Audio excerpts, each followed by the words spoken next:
दिल्ली की रानी। एक थी रानी। क्योंकि राजा की मौत एक हादसे में हो गई थी, रानी को ही राज्य संभालना पड़ रहा था। रानी का नाम था रानी रश्मिवती। रानी ईमानदार थी और प्रजा की सेवा में लगी रहती थी। एक दिन उसके दरबार में 3 नौजवान आए, रमेश, सुरेश और दिनेश। कहो, क्या सहायता कर सकती हूँ मैं तुम्हारी? हम आपके दरबार में काम करना चाहते हैं ताकि जनता की सेवा कर सके। लेकिन अभी तो तुम्हारी उम्र बहुत छोटी है। तुम लोगों को तो अभी अपनी पढ़ाई पर ध्यान देना चाहिए। हमारा मन पढ़ाई में नहीं लगता।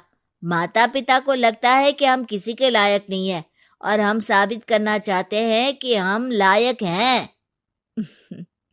उत्साह बहुत अच्छा है, मगर अभी उम्र कच्ची है तुम लोगों की। अरे उम्र से क्या होता है रानी जी?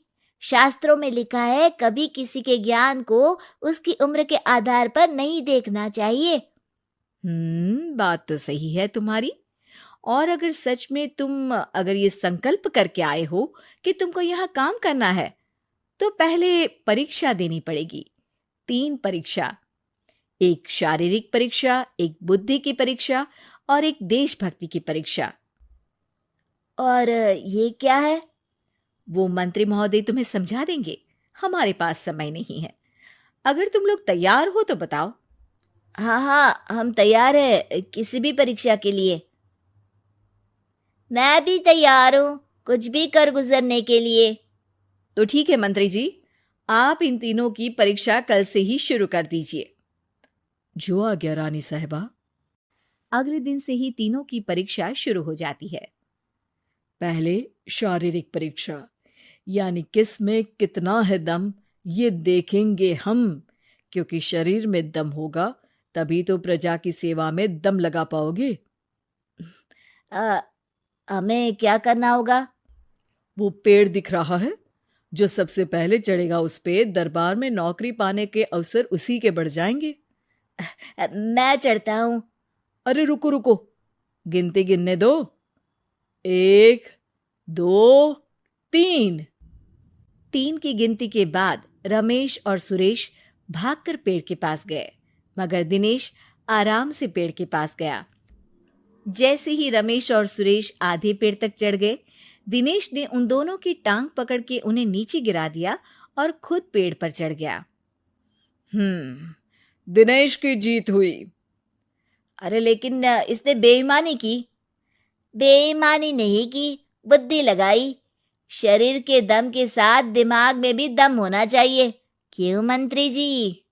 हाँ हाँ, बात तो तुम्हारी सही है, लेकिन बात अगर बुद्धि की है तो बुद्धि की असली परीक्षा हम कल लेंगे। शाम को जाकर मंत्री रानी को सब बता देते हैं।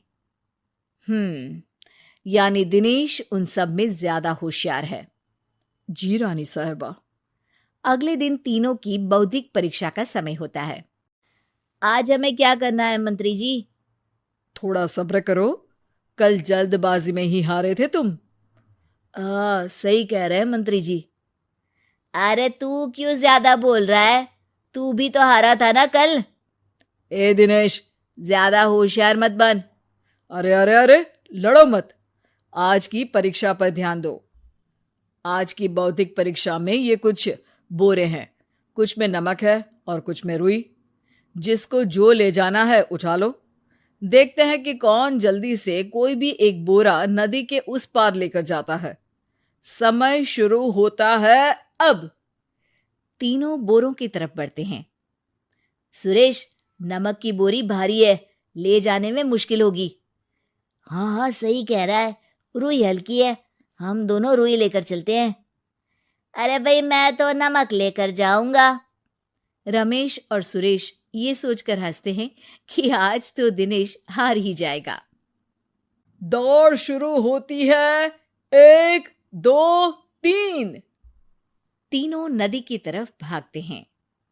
रुई में वजन कम होने के कारण रमेश और सुरेश आगे निकल जाते हैं और दिनेश थोड़ा पीछे। पर जैसे ही वो सब नदी में जाते हैं, दिनेश की बोरी का नमक गलने लगता है और वजन कम हो जाता है, जबकि रमेश और सुरेश की रुई में पानी भर जाता है और बोरी का वजन बढ़ जाता है। अरे ये इतनी भारी क्यों हो गई रमेश? अरे मुझे क्या पता, शायद जादुई बोरी है। अरे लगता है कि हम बेवकूफ बन गए। बने नहीं हो, तुम हो ही बेवकूफ। इतना तो पता होना चाहिए कि पानी में नमक गल जाएगा। दिनेश का पूरा नमक गल जाता है और बोरी खाली हो जाती है।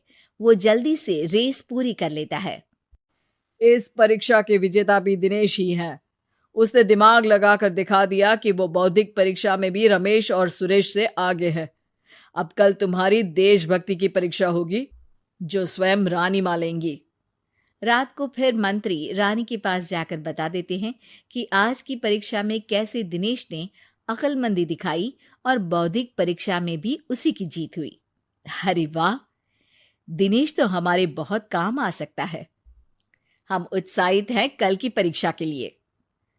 वो तो ठीक है रानी साहिबा, लेकिन हमने सुना है कि पड़ोसी राज्य का राजा आकाशदीप हमारे राज्य की सीमा में घुसपैठ कर रहा है। ये तो चिंता की बात है। हमें जल्द ही कुछ करना चाहिए। अगले दिन रमेश, सुरेश और दिनेश अपनी आखिरी देशभक्ति की परीक्षा के लिए दरबार में आते हैं। प्रणाम रानी साहिबा। नमस्कार रानी जी। प्रणाम रानी माँ। हमने तुम्हारी परीक्षा पर गौर किया। दिनेश आगे हैं। हम तुम तीनों में से किसी दो को ही दरबार में काम दे सकते हैं। किसी एक को आज जाना होगा। तो देशभक्ति की परीक्षा के लिए तैयार हो? पूरी तरह से। मैं तीनों से एक ही सवाल करूंगी। जिसका जवाब सबसे सही लगेगा उसे तो नौकरी मिल ही जाएगी। फिर दूसरे सबसे सही जवाब देने वाले को भी काम मिलेगा। आप लोगों का समय शुरू होता है अब। ज्यादा सोचने का समय नहीं होगा। जो मन में पहली बात आए उसका जवाब दे। तो सवाल यह है कि तुम इस मिट्टी के लिए क्या कर सकते हो? मैं इस मिट्टी को साफ रखूंगा। यहाँ के लोगों के भोजन की कमी को मैं पूरी करूंगा। मैं यहाँ के लोगों को गले लगा लगा के उनको खुशी दूंगा रानी माँ, और गरीबों के लिए घर बनवाऊंगा। मैं इस मिट्टी के लिए किसी की जान भी ले सकता हूँ रानी माँ। मंत्री, दिनेश को एक तलवार दो। जी रानी जी। दिनेश, पड़ोसी राज आकाशदीप की जान तुम्हारे हाथ में है। जाओ, अपना काम पूरा करो। आज रात को तुम उस पर हमला करोगे जब वो सो रहा होगा। दिनेश वहां से चला जाता है। रानी माँ, ये आपने क्या किया? अभी किया नहीं है मंत्री जी। आप आकाशदीप को संदेशा भिजवाओ कि पड़ोसी देश का एक कातिल रात को उन पे हमला करेगा और दिनेश को पकड़वा दो। अरे, ये आप क्या कह रही हैं? और क्यों कर रही हैं आप ऐसा? राजा को लगेगा कि हमने उसकी मदद की, उसकी जान बचाकर। वो हमारे राज्य का पीछा छोड़ देगा और हमारा एहसानमंद हो जाएगा। और दिनेश का क्या होगा? इस राज्य को दिनेश जैसे शातिर और लड़ाकू लोगों से ज्यादा जरूरत है। ऐसे लोगों की जो लोगों को खाना खिलाने की और खुश करने की बात करे। और ये गुण सुरेश और रमेश में है। इन्हें नौकरी दे दो। दिनेश बहुत चतुराई से नौकरी हड़पना चाहता था, जिसके लिए उसने रमेश और सुरेश जैसे दोस्तों का भी नुकसान किया। पर रानी ज्यादा चतुर निकली। उसने एक तीर से दो निशाने लगाए। दिनेश जैसे खूंखार युवक को राज्य से बाहर करवा दिया और पड़ोसी राजा आकाशदीप को अपना एहसानमंद कर लिया। पूरा दरबार रानी की जय जयकार कर रहा था।